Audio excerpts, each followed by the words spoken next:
Assalamualaikum warahmatullahi wabarakatuh, and a very pleasant day to the honorable judges, the accurate timekeeper, and all my amazing listeners. Today, I'm going to tell you a beautiful, meaningful story that will touch your heart. The title of my story is A Proud Rose. Are you ready? Let's begin. Once upon a time in a magical forest, filled with chirping birds, whispering leaves, and warm sunshine, a single red rose blossomed. It was no ordinary rose. She was stunning. Her petals were deep crimson, and her scent was like sweet perfume in the wind.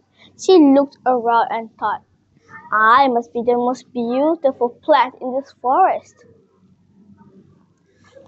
Nearby, a humble pine tree saw her and sighed. What a beautiful flower! I wish I was that lovely. Another tree replied gently, Dear pine, we cannot all be the same. We each have our own beauty. But the rose, she tossed her head proudly and said, Please just look at me. No one compares to this. Suddenly, a sunflower turned its golden face and said, That's not true. There are many beautiful plants in this forest. You're just one of them. The rose rolled her eyes and spotted something unusual. A cactus, thick, green, covered in thorns. Ugh, what is that doing here? It's so ugly, so rough. Look at those horrible spikes. The pine tree warned her. Rose, don't speak that way. You have thorns too. The rose scoffed. Mine are just elegant. His are just dangerous.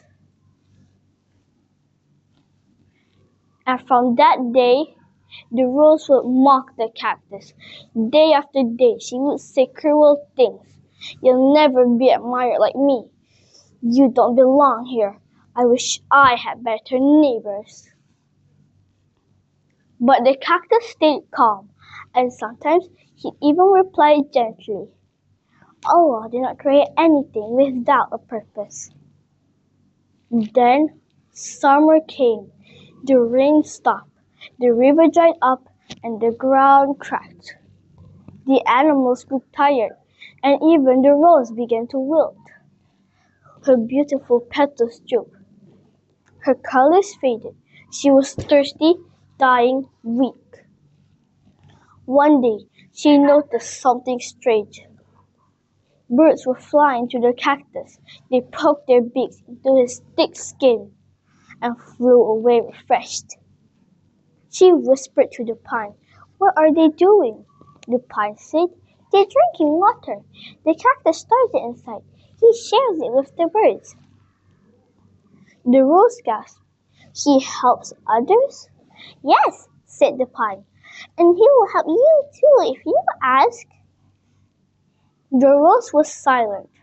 Her pride cracked like the dry earth. And finally, she turned her head to the cactus and whispered, I'm sorry. I was wrong. Will you forgive me? The cactus smiled kindly and said, Of course I forgive you. And just like that, birds came. They carried water in their beaks and sprinkled it onto the rose's roots. Slowly, the rose began to bloom again. Dear listeners, this story is not just about a cactus and a rose. It's about all of us. It teaches us not to judge others by their looks. It reminds us that everyone has a purpose and shows us that saying sorry takes courage, but forgiving, that takes greatness. So let's learn from the cactus and the rose. Let's be kind, let's forgive, let's embrace every God's creation. For each one is special in its own way. With that, I thank you. Wassalamualaikum warahmatullahi wabarakatuh.